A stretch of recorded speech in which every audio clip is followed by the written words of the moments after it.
Hello everyone, আশা করি তোমাদের preparation খুব ভালো চলছে। সামনেই তোমাদের এসএসসি গ্রুপ সিডির এক্সাম আছে।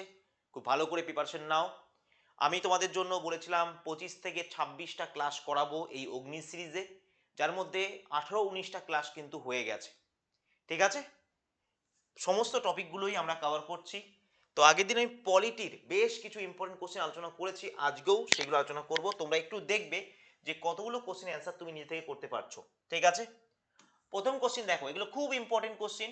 এগুলো মানে জানতেই হবে এরকম ব্যাপার যদি তুমি 10th বা 12 লেভেলের এক্সাম দাও। তো সেখানে দেখো, 26শে নভেম্বর 1949 সালে তোমরা সকলেই জানো ভারতের সংবিধান গৃহীত হয়, তাই না? অ্যাডপ্ট করা হয়েছিল। এর আগে বলছে এই সময়ের আগে নিম্নলিখিত কি কোন আইনের মাধ্যমে ভারতবর্ষ পরিচালিত হতো, এটা জিজ্ঞাসা করেছে। ঠিক আছে, অ্যান্সার কি হবে? অ্যান্সার হবে গভর্নমেন্ট অফ ইন্ডিয়া অ্যাক্ট 1935। ঠিক আছে, ভারত সরকার আইন 1935। দেখো, 15 আগস্ট আগস্ট 1947 আমাদের দেশ স্বাধীনতা পেল ইংরেজদের কাছ থেকে। কিন্তু এটা কি প্রকৃত স্বাধীনতা? না, এটাকে বলা হয় ডমিনিয়ন স্ট্যাটাস। মানে কি? মানে এখনো পর্যন্ত আমাদের দেশের যে সর্বে সর্বা হেড, সে একজন কিন্তু ইংরেজ ছিল, ব্রিটিশ ছিল। ঠিক আছে, বা আমাদের দেশটা যে আইন দ্বারা পরিচালিত হতো সেটা হচ্ছে এই ভারত সরকার আইন দ্বারা পরিচালিত হতো। তাহলে নামেই হয়তো স্বাধীনতা, কিন্তু আমরা চলছি ইংরেজদের নিয়ম অনুসারেই। তাই এটাকে প্রকৃত স্বাধীনতা বলা চলে না, এটাকে বলা হয় ডমিনিয়ন স্ট্যাটাস। কিন্তু আমরা 26শে জানুয়ারি 1950 সাল পর থেকে আমরা নিজস্ব সংবিধান অনুযায়ী দেশটাকে পরিচালনা করলাম বা করতে শুরু করলাম, এবং আমাদের দেশের যে হেড বা আমাদের রাষ্ট্রপতি আমাদের মধ্যেই কেউ নির্বাচিত হলো। তা সেক্ষেত্রে অবশ্যই অবশ্যই এটা অ্যান্সার হবে কি, ভারত সরকার আইন 1935 অনুসারে তোমার ভারত স্বাধীন হওয়ার পর থেকে ভারতবর্ষ পরিচালিত হয়েছিল। ঠিক আছে, নেক্সট, নিম্নোক্তদের মধ্যে কে গণপরিষদের ইউনিয়ন কনস্টিটিউশন কমিটির চেয়ারম্যান ছিলেন?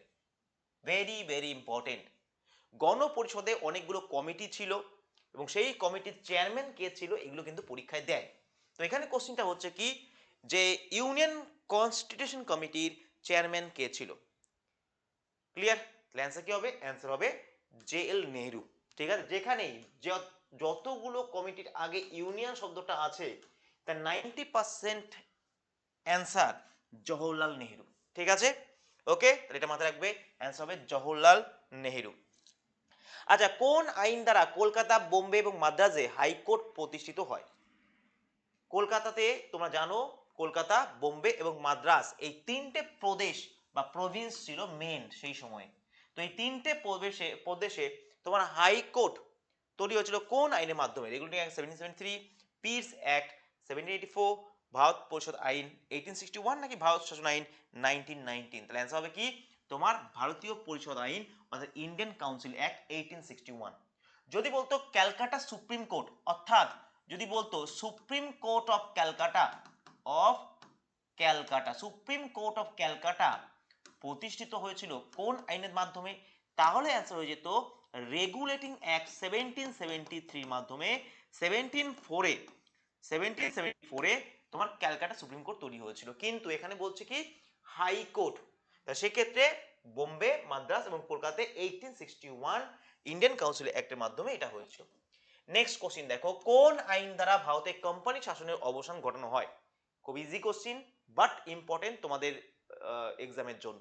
তা সেক্ষেত্রে দেখো, কোন আইন দ্বারা ভারতে কোম্পানির শাসনের অবসান ঘটে, মানে ইস্ট ইন্ডিয়া কোম্পানি অ্যাবলিশড হয়? তাহলে অ্যান্সার হবে কি? অ্যান্সার হবে গভর্নমেন্ট অফ ইন্ডিয়া অ্যাক্ট 1858। কেন হয়েছিল বলতে পারবে? কারণ 1857-এ হয়েছিল কি মহাবিদ্রোহ। তখন ইংরেজরা, যারা ব্রিটেনে বসে আছে, তারা বুঝতে পারলো যে ভারতবর্ষ একটা খুব ভালো জায়গা যেখান থেকে আমাদের প্রচুর ইনকাম হচ্ছে, কিন্তু ইস্ট ইন্ডিয়া কোম্পানির হাতে আর ভারতবর্ষ থাকবে না, কারণ ভারতবর্ষের মানুষ বুঝতে পেরে গেছে যে ইংরেজরা তাদের শোষণ করছে। তাই ব্রিটিশ ইস্ট ইন্ডিয়া কোম্পানিকে সরিয়ে দিয়ে তোমার ব্রিটেনের যে রানী, তিনি কিন্তু নিজের হাতে ক্ষমতাটা নিয়ে নিল। ঠিক আছে, সেটা হচ্ছে ভারত সরকার আইন 1858-এর মাধ্যমে। নেক্সট কোশ্চেন দেখো, কোন রাষ্ট্রের সংবিধান বা আইন থেকে ভারতীয় সংবিধানের নির্দেশাত্মক নীতির ধারণাটি গৃহীত হয়েছে? অর্থাৎ ডিপিএসপি এইটা আমরা কোন দেশ থেকে এই ধারণাটা নিয়েছি? তাহলে কোন রাষ্ট্রের সংবিধান বা আইন থেকে ভারতীয় সংবিধানের নির্দেশক নীতির ধারণাটি গৃহীত হয়েছে? তাহলে অ্যান্সার হবে কি আয়ারল্যান্ডের সংবিধান, নাকি ভারত শাসন আইন, নাকি সোভিয়েত রাশিয়া সংবিধান, নাকি সুইজারল্যান্ড? তা বুঝতেই পারছো এগুলো হওয়ার চান্স নেই, অ্যান্সার হবে তোমার আয়ারল্যান্ডের সংবিধান থেকে। ঠিক আছে, নেক্সট কোশ্চেন। কোন দেশের সংবিধান থেকে ভারতীয় সংবিধানে বিচার বিভাগীয় পুনর্বিবেচনা অর্থাৎ জুডিশিয়াল রিভিউয়ের ধারণাটা গৃহীত হয়েছে? বলো দেখি ভেবে। জুডিশিয়াল রিভিউ, এমন কোন পরীক্ষা নেই বিগত বছরে যে এই ধরনের কোশ্চেন দেয়নি। আমি আবার বলছি, দীর্ঘ এক্সপিরিয়েন্স বেস করে কিন্তু এই ধরনের কোশ্চেন দিচ্ছি বা তোমাদের জন্য নিয়ে এসেছি। খুব বেশি এদিক ওদিক হেরফের না হলে, ঠিক আছে, খুব বেশি এদিক ওদিক হেরফের না হলে তোমরা এর মধ্যে প্রশ্ন পাবে। ঠিক আছে, দেখো তাহলে অ্যান্সার কি হবে? এটা অ্যান্সার হবে কি কোন দেশ থেকে জুডিশিয়াল রিভিউ? তাহলে অ্যান্সার হবে কি মার্কিন যুক্তরাষ্ট্র বা ইউএসএ থেকে। ঠিক আছে, নেক্সট। আচ্ছা, ভারতীয় ও ব্রিটিশ সংবিধানের মধ্যে কোন বৈশিষ্ট্যগুলি সদৃশ্য? তার মানে ভারত এবং ব্রিটিশ সংবিধানের মধ্যে কোনগুলোর মিল আছে? এক, রাষ্ট্রপতির অপেক্ষা সংসদের অধিক প্রাধান্য, অর্থাৎ রাষ্ট্রপতির তুলনায় সংসদ মানে পার্লামেন্টের প্রাধান্য বেশি, নাকি লিখিত সংবিধান, নাকি দ্বিকক্ষ বিশিষ্ট আইনসভা, নাকি সংসদের সংখ্যাগরিষ্ঠতা প্রাপ্ত রাজনৈতিক দলের নেতা প্রধানমন্ত্রী হয়ে থাকেন? তাহলে অ্যান্সার কি হবে? অ্যান্সার হবে শুধুমাত্র 3 এবং 4। 3 বলছে কি, 3 মানে হচ্ছে দ্বিকক্ষ বিশিষ্ট আইনসভা, আমরা ইউকেতেও দ্বিকক্ষ বিশিষ্ট আইনসভা পেয়ে থাকি। আর সংসদের সংখ্যাগরিষ্ঠতা প্রাপ্ত রাজনৈতিক দলের নেতা কি হয়? প্রধানমন্ত্রী হয়। আমরা দেখেছি ইংল্যান্ডে প্রধানমন্ত্রী আছে। কিন্তু আমাদের যেমন লিখিত সংবিধান, কিন্তু ইউকের লিখিত সংবিধান নয়, অলিখিত সংবিধান, তাই এটা হবে না। রাষ্ট্রপতির অপেক্ষা সংসদের রাষ্ট্রপতি প্রাধান্য সব থেকে বেশি। ঠিক আছে, অবশ্যই পার্লামেন্টেরও প্রাধান্য রয়েছে, কিন্তু রাষ্ট্রপতিও প্রাধান্য সব থেকে বেশি, তো এটাও হবে না। ঠিক আছে, বোঝা গেল? ওকে, নেক্সট। আচ্ছা, সার্বভৌম শব্দটি বলতে কি বোঝায়? কোশ্চিন দেখো, শুধু এই ধরনেরই কোশ্চিন কিন্তু আমি বারবার বলছি আসবে। সার্বভৌম শব্দটি বলতে কি বোঝায়? বাহ্যিক নিয়ন্ত্রণ থেকে মুক্ত, নাকি আভ্যন্তরীণ নিয়ন্ত্রণ থেকে মুক্ত, নাকি আঞ্চলিক বিরোধ থেকে মুক্ত, নাকি কোনো আন্তর্জাতিক সংস্থার নিয়ন্ত্রণ থেকে মুক্ত? তাহলে অ্যান্সার কি হবে? বাহ্যিক নিয়ন্ত্রণ থেকে মুক্ত, আভ্যন্তরীণ নিয়ন্ত্রণ থেকে মুক্ত, আঞ্চলিক বিরোধ থেকে মুক্ত। আচ্ছা, আঞ্চলিক বিরোধ থেকে তো হবে না। আন্তর্জাতিক সংস্থা নিয়ন্ত্রণ থেকে মুক্ত, এটাও হবে না। ঠিক আছে, অ্যান্সার কি হবে? বাহ্যিক নিয়ন্ত্রণ থেকে মুক্ত। অ্যাকচুয়ালি এইটাও আমি বলবো একটু টেকনিক্যালি ভুল আছে। অ্যান্সার হবে বাহ্যিক ও আভ্যন্তরীণ আভ্যন্তরীণ কোন রকম প্রভাব থেকে মুক্ত। কোন রকম মানে দেশের মধ্যে থাকা কোনো কিছু বা দেশের বাইরে থাকা কোনো কিছু, কোনোটাই দেশের ওপরে নয়। এই জিনিসটাকে বলা হয় সোভারেন্টি, মানে সার্বভৌমত্ব। ঠিক আছে, নেক্সট। ভারতের সরকার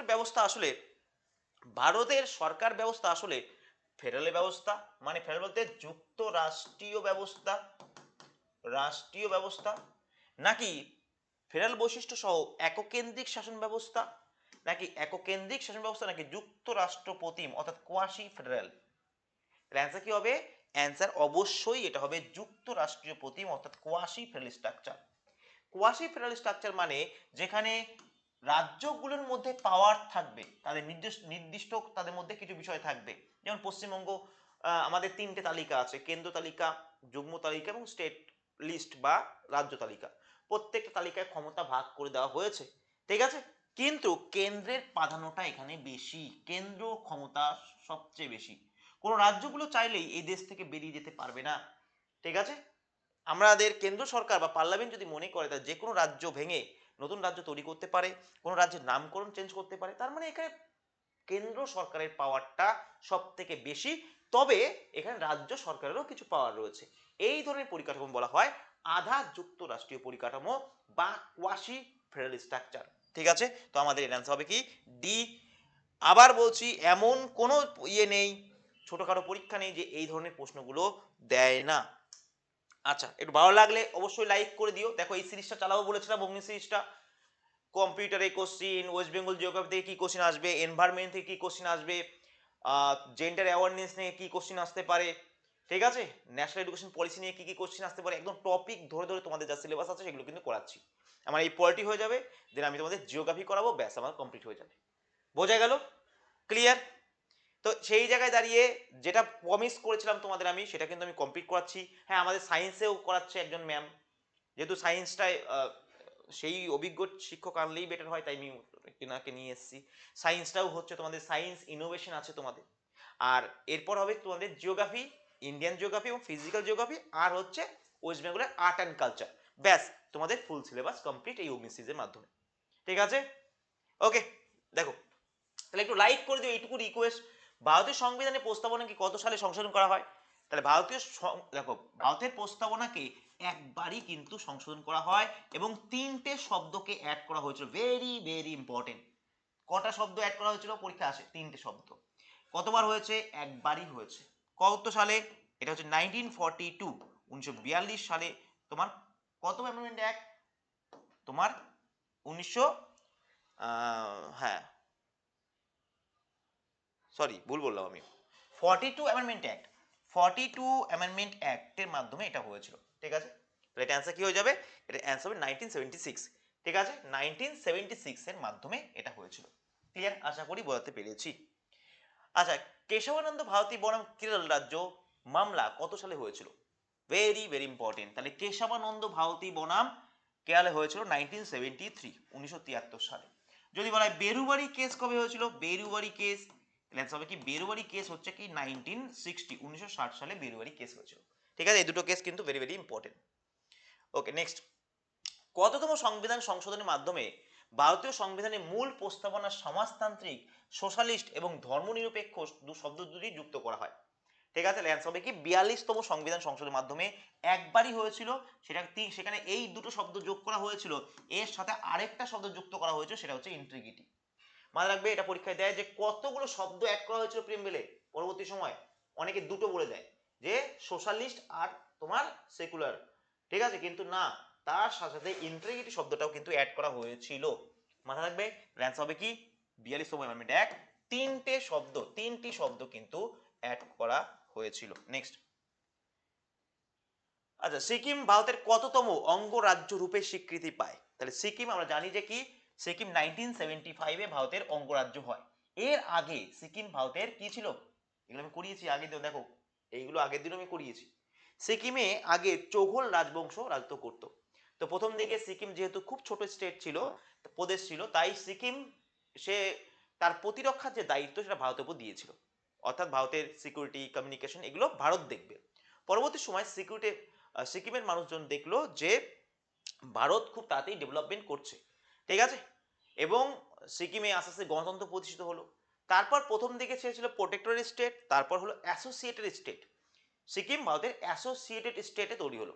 ঠিক আছে, কারণ সিকিমের ছাত্রছাত্রীরা এবার ভারতে এসে তারা পরীক্ষা দিতে পারবে, আইসিএস এক্সাম দিতে পারবে, এখানে চিকিৎসা করাতে পারবে, শিক্ষা ব্যবস্থা অংশগ্রহণ করতে পারবে, এবং সবথেকে বড় কথা, সিকিমের একজন প্রতিনিধি ভারতের পার্লামেন্টে আসতে পারবে। তো এই বিশেষ ব্যবস্থাকে বলা হয় কি? Associated state. তো সিকিম হয়েছিল প্রথমে অ্যাসোসিয়েটেড স্টেট, তারপর ফুল ফ্লেজ স্টেট অর্থাৎ আমাদের পূর্ণাঙ্গ রাজ্যে পরিণত হয় 1975-এর মাধ্যমে। ঠিক আছে, এবং সেখানেও কি বলছে, কততম অঙ্গরাজ্য হয়েছিল সেই সময়? তাহলে সিকিম মধ্যে হয়েছিল 22তম অঙ্গরাজ্য। Very very important. ঠিক আছে, এবং 36 অ্যামেন্ডমেন্ট অ্যাক্টের মাধ্যমে, এটাও মাথায় রাখবে, 36 অ্যামেন্ডমেন্ট অ্যাক্টের মাধ্যমে। আচ্ছা, ভারতে ভাষার ভিত্তিতে রাজ্য পুনর্গঠনের বিষয়টি বিচার বিবেচনার জন্য 1948-এ যে প্রথম কমিশন গঠিত, উফ কি কোশ্চিন দেখো শুধু। ঠিক আছে, আমি আগের দিন এগুলো সব আলোচনা করছিলাম যে ভাষার ভিত্তিতে, দেখো, one language means one state, এটাকে আমাদের দেশ সাপোর্ট করে না। অর্থাৎ একটা ভাষা থাকলেই যে একটা রাজ্য তৈরি করে দিতে হবে, এরকম কোনো কথাবার্তা নেই। কিন্তু কিছু কিছু বিষয়কে নজর রেখে একটা রাজ্য তৈরি করা যেতে পারে। যেমন জনগণের কল্যাণ, দ্বিতীয় প্রশাসনিক সুব্যবস্থা, 3 নাম্বার প্রতিরক্ষা বা সিকিউরিটি, এইগুলোকে দেখতে হবে। এছাড়াও ভাষা এবং সংস্কৃতি, এইগুলো মাথায় রেখে তারপর একটা রাজ্য তৈরি করা যেতে পারে। আমরা দেখেছি প্রথম দিকে 1953-তে তোমার প্রথম ভাষার ভিত্তিতে অন্ধ্রপ্রদেশকে তৈরি করা হয়েছিল। ঠিক আছে, কিন্তু শুধুমাত্র সেখানে ভাষাকে প্রায়োরিটি দেওয়া হয়নি, তার সাথে আরো অনেক কিছু বিষয় ছিল। তো এখানে দেখো, সেই নিয়ে অনেক কমিটি গঠন হয়েছে, যেমন ফয়জাল আলী কমিশন, জেপিভি কমিটি, এগুলো গঠিত হয়েছিল। তো সেই জায়গায় এখানে কি বলছে দেখো, 1948-এ প্রথম যে কমিশন গঠিত হয়েছিল, তা ওয়াংচু কমিশন, ভাগবতী কমিশন, ধর কমিশন নাকি কন্টিনিউ নয়? তাহলে অ্যান্সার হবে কি? ধর কমিশন। ঠিক আছে, নেক্সট। আচ্ছা, কেন্দ্রশাসিত অঞ্চল দিল্লি কত সালে জাতীয় রাজধানী অঞ্চল হিসেবে স্বীকৃতি পায়? কেন্দ্রশাসিত অঞ্চল দিল্লি কত সালে জাতীয় রাজধানী অঞ্চল হিসাবে স্বীকৃতি পায়? তাহলে অ্যান্সার হবে 1992 সালে। ঠিক আছে, নেক্সট কোশ্চেন। জম্মু কাশ্মীরকে ভারতের সঙ্গে সংযুক্ত করার সম্মতি স্বরূপ চুক্তিটি স্বাক্ষরিত হয় কার মধ্যে? মহারাজা হরি সিং এবং জওহরলাল নেহরুর মধ্যে, নাকি বল্লভভাই প্যাটেল ও মহারাজা হরি সিং এর মধ্যে, নাকি মহারাজা হরি সিং, জওহরলাল নেহরু ও মোহাম্মদ আলী জিন্নার মধ্যে, নাকি রাজেন্দ্র প্রসাদ ও মহারাজা হরি সিং এর মধ্যে? কি মনে হয়? তা সেক্ষেত্রে তোমরা সবাই জানো সেই সময় শ্রীনগর বা জম্মু কাশ্মীরের রাজা ছিল কে? তোমার হরি সিং। তাহলে সেই ক্ষেত্রে অ্যান্সার হবে হরি সিং এবং জওহরলাল নেহরুর মধ্যে এই চুক্তি স্বাক্ষরিত হয়। ঠিক আছে, কত সালে রাজ্য পুনর্গঠন আইন পাশ হয়? আমরা জানি যে 1953-তে প্রথম ভাষার ভিত্তিতে অন্ধ্রপ্রদেশ রাজ্য তৈরি হয়, এটাও পরীক্ষায় দেয়। প্রথম ভাষার ভিত্তিতে ফার্স্ট ল্যাঙ্গুয়েজ বেস স্টেট বা লিঙ্গুইস্টিক স্টেট হচ্ছে কি তোমার অন্ধ্রপ্রদেশ। কিন্তু আমরা দেখব কি পরবর্তী সময় 1956-এ কি আসে? রাজ্য পুনর্গঠন আইন। ক্লিয়ার? ওকে, নেক্সট কোশ্চিন দেখো। নেক্সট কোশ্চিন, ভারতীয় নাগরিকত্ব লাভের ক্ষেত্রে নিম্নের কোন বিষয়টি প্রযোজ্য নয়? তাহলে ভারতের নাগরিকত্ব, তুমি যদি ভারতের নাগরিকত্ব পেতে যাও তাহলে সেক্ষেত্রে কোন বিষয়টা এখানে প্রযোজ্য নয়? জন্মসূত্র, নথিভুক্তকরণ, দেশীয়করণ, নাকি সম্পত্তি ক্রয়? তার মানে আমি যেখানে গিয়ে সম্পত্তি কিনলেই কি আমি সেই দেশের নাগরিক হয়ে যাব? একদম সাফ বোঝা যাচ্ছে না, এটা হবে না। ঠিক আছে, তা সেক্ষেত্রে নথিভুক্তকরণ বা দেশীয়করণ বা জন্মসূত্রে ভারতের নাগরিক হওয়া সম্ভব, তাহলে সম্পত্তি ক্রয় করলে যে নাগরিক হবে তা কিন্তু নয়। ভারতের নাগরিকত্ব গ্রহণ এবং বর্জন সম্পর্কে বিস্তারিত আলোচনা রয়েছে ভারতীয় সংবিধানের 8ম তফসিলে, 1935 সালের ভারত শাসন আইনে, 1947 সালের ভারতীয় স্বাধীনতা আইনে, 1955 সালের ভারতীয় নাগরিকতা আইনে। কি হবে অ্যান্সার? তাহলে অ্যান্সার হবে তোমার 1955 সালের ভারতীয় নাগরিকতা আইন, অর্থাৎ Indian citizenship act 1955 is very important, এটা একটু মাথায় রেখে দেবে। ঠিক আছে, নেক্সট কোশ্চেন। ভারত সরকার বিদেশে বসবাসকারী ভারতীয়দের জন্য দ্বৈত নাগরিকতা আইন কবে পাশ করে? ভারত সরকার বিদেশে বসবাসকারী ভারতীয়দের জন্য দ্বৈত নাগরিকত্ব আইন কবে পাশ করে? তাহলে অ্যান্সার হবে 2003-তে। ঠিক আছে, ক্লিয়ার? ওকে, নেক্সট কোশ্চেন। কোন দেশের সংবিধানকে অনুসরণ করে আইনের দৃষ্টিতে সাম্য বা ইকুয়ালিটি বিফোর ল নীতিটি গৃহীত হয়েছে? তাহলে ইকুয়ালিটি বিফোর ল, আমরা সকলেই জানি যে আমাদের দেশে আইনের চোখে সবাই সমান। তাহলে এই ধারণাটা কোথা থেকে এনেছি? ব্রিটেন, আমেরিকা, চীন, নাকি ফ্রান্স? অ্যান্সার কি হবে? ব্রিটেন থেকে। ক্লিয়ার? Next question. সংবিধানের কত নম্বর ধারায় শোষণের বিরুদ্ধে অধিকারটি স্বীকৃত হয়েছে? তাহলে শোষণের বিরুদ্ধে অধিকার 14 থেকে 18 মধ্যে কি আছে? আছে রাইট টু ইকুয়ালিটি, তাই না? রাইট টু ইকুয়ালিটি অর্থাৎ সমতার অধিকার। তাই তোমাকে এখানে আইডেন্টিফাই করতে হবে। তাহলে এখানে যেমন কি, এটা যেমন স্বাধীনতার অধিকার 19 থেকে 22 পর্যন্ত, তাই তো? ওকে, আচ্ছা, 23 থেকে 24 আর 25 থেকে 28, তাহলে অ্যান্সার হবে 23 থেকে 24, যেখানে বলা হচ্ছে যে শোষণ করা যাবে না, যেমন 14 বছর বাচ্চাদের কোনো বিপজ্জনকমূলক কাজে লাগানো যাবে না। বোঝা গেল? ওকে, নেক্সট। আচ্ছা, নিম্নলিখিত কোনটি 86তম সংবিধান সংশোধনের ফলে মৌলিক অধিকারের স্বীকৃতি পেয়েছে? তাহলে 86 amendment act very very important. কি হবে কারেক্ট অ্যান্সার? তাহলে 6 থেকে 14 বছর পর্যন্ত শিশুদের জন্য বিনামূল্যে বাধ্যতামূলক শিক্ষা। ঠিক আছে, তাহলে 86 অ্যামেন্ডমেন্ট অ্যাক্টের মাধ্যমে হয়েছে, যেটা বর্তমানে আর্টিকেল নাম্বার 21-এর এতে আছে, মাথায় থাকবে। বহু পরীক্ষায় এটা কিন্তু এসে, বহু পরীক্ষায়, very very important, triple star. ঠিক আছে, নেক্সট কোশ্চেন। ভারতীয় সংবিধানের উল্লেখিত মৌলিক অধিকারগুলিকে বলবৎ করার ক্ষমতা যার রয়েছে, তাহলে মৌলিক অধিকারকে বলবৎ করার ক্ষমতা কার? অ্যান্সার হবে সুপ্রিম কোর্টের। ঠিক আছে, সুপ্রিম কোর্টই কিন্তু সেগুলো দেখে। নেক্সট কোশ্চিন, সংবিধানের 14 নম্বর ধারায় কোন ধরনের সাম্যনীতি উল্লেখ আছে? কত ধরনের? 2, 3, 4 নাকি 5? তাহলে কত ধরনের সাম্যনীতি আছে? তাহলে অ্যান্সার হবে কি 2 ধরনের সাম্যনীতির কথা বলা হয়েছে। ঠিক আছে, নেক্সট কোশ্চিন। ভারতীয় সংবিধানে বর্ণিত নির্দেশকমূলক নীতিগুলি মূলত যে প্রকৃতি তা হচ্ছে নেতিবাচক, ইতিবাচক, উভয় প্রকার, নাকি কোনটি নয়? তাহলে অ্যান্সার কি হবে? সংবিধানে ডিপিএসপি হচ্ছে ইতিবাচক, অর্থাৎ এখানে সংবিধান রাষ্ট্রকে নির্দেশ দিচ্ছে যে মানুষের কল্যাণ করুন, আর তার জন্য এই এই জিনিসগুলো তৈরি করুন, যেমন পঞ্চায়েত তৈরি করুন, সবাইকে ইকুয়াল স্যালারি প্রদান করুন, এই বিষয়গুলো। আচ্ছা, নির্দেশকমূলক নীতির কোন ধারায় দেশের বিচার বিভাগের শাসন বিভাগ থেকে পৃথক রাখার বিষয়টি ঘোষিত হয়েছে? তাহলে অ্যান্সার কি হবে? অ্যান্সার হবে article number 50। Article number 50। Next, সম্পত্তির অধিকার হলো একটি কি? সম্পত্তির অধিকার বর্তমানে একটা লিগ্যাল আইন, অর্থাৎ আইনি অধিকার, যেটা 300 এর মধ্যে রয়েছে। 300 এর মধ্যে রয়েছে। ঠিক আছে, নেক্সট। ওকে, এটাও একটু বলে দিই, সম্পত্তির অধিকার যা জানো না, 44 অ্যামেন্ডমেন্ট অ্যাক্ট, 44 সংবিধান সংশোধনের মাধ্যমে 1978 সালে এটাকে বাদ দিয়ে দেওয়া হয়েছিল ফান্ডামেন্টাল রাইট থেকে। তার মানে এটা আগে একটা ফান্ডামেন্টাল রাইট বা মৌলিক অধিকার ছিল, সেখান থেকে বাদ দিয়ে তোমার এখন বর্তমানে আর্টিকেল নাম্বার 300 এতে অ্যাজ এ লিগ্যাল রাইট হিসাবে আছে। নেক্সট কোশ্চিন, সংবিধান অনুসারে নিম্নলিখিত কোনটি ভারতীয় নাগরিকদের মৌলিক কর্তব্য রূপে বিবেচিত হয় না? তার মানে এটা মৌলিক কর্তব্যের মধ্যে পড়ে না, কোনটা? মানে আমাদের ফান্ডামেন্টাল ডিউটির মধ্যে পড়ে না। তাহলে অ্যান্সার কি হবে? অ্যান্সার হবে কর প্রদান করা, ট্যাক্স দেওয়া, এটা পড়ে না। দেখো এখানে কি বলছে, জাতীয় পতাকা, জাতীয় সঙ্গীত এগুলোর প্রতি সম্মান জানানো, রাষ্ট্রের আইন মেনে চলা, রাষ্ট্রের সার্বভৌমত্ব রক্ষা করা, রাষ্ট্রের সম্পত্তি রক্ষা করা, তো এগুলো কাজ, কর প্রদানটা এর মধ্যে পড়ে না। ভারতীয় সংবিধানে কোন অংশে আন্তর্জাতিক শান্তি ও নিরাপত্তা নিয়ে আলোচনা করা হয়েছে? অ্যান্সার হবে কি তোমার ডিপিএসপির মধ্যে আন্তর্জাতিক শান্তি এবং নিরাপত্তা নিয়ে আলোচনা করা হয়েছে। ক্লিয়ার? আশা করি বলতে পেরেছি। দেখে তোমরা দেখতেই পেয়েছো কত সুন্দর কোশ্চিন, আর এই কোশ্চিনগুলো বাদ দিয়ে যদি কোনো শিক্ষকই প্রশ্ন করতে পারে না, অ্যাটলিস্ট সাজেশন তো তৈরি করতে পারবেই না। তাই আমি আমার বেস্ট দিয়ে এখানে খুব সুন্দরভাবে তোমাদের জন্য রেডি করেছি। ঠিক আছে, গ্রুপ সিডির জন্য আমি একটা সাজেশন ব্যাচও এনেছি, যেটা ক্লাস অলরেডি চলছে। এই অগ্নি সিরিজটায় হয়তো আর 5-6টা ক্লাস হবে, তারপরে আমাদের এই সিরিজটা কমপ্লিট হয়ে যাবে। যদি তোমাদের মনে হয় যে লাস্ট টাইম, যেহেতু আমাদের টাইম ডেট দিয়ে দিয়েছে, যে লাস্ট টাইম একটু বেস্ট ভাবে প্রিপারেশন নেবে, তাহলে কন্ট্যাক্ট করতে পারো আমাদের সাথে, ডেসক্রিপশন বক্সে নাম্বার দেওয়া আছে। আর না হলে আমি বলবো বাড়িতে খুব ভালো করে পড়ো, কারণ খুব ভালো একটা জব। ঠিক আছে, সবাই কিন্তু চেষ্টা করবে, 16 লাখ ছেলে মেয়ে পরীক্ষা কিন্তু বসবে, তাই একদমই কিন্তু হালকায় বিষয়টা নেবে না। ঠিক আছে, থ্যাংক ইউ সকলকে, ভালো থেকো তোমরা সবাই। আবার বলছি যে তোমরা নিজের বেস্ট দিয়ে এই কটা দিন একটু পড়ো, আর একটু লাইক করে দিও যদি ভালো লাগে এই স্যারের ক্লাস। ঠিক আছে, থ্যাংক ইউ।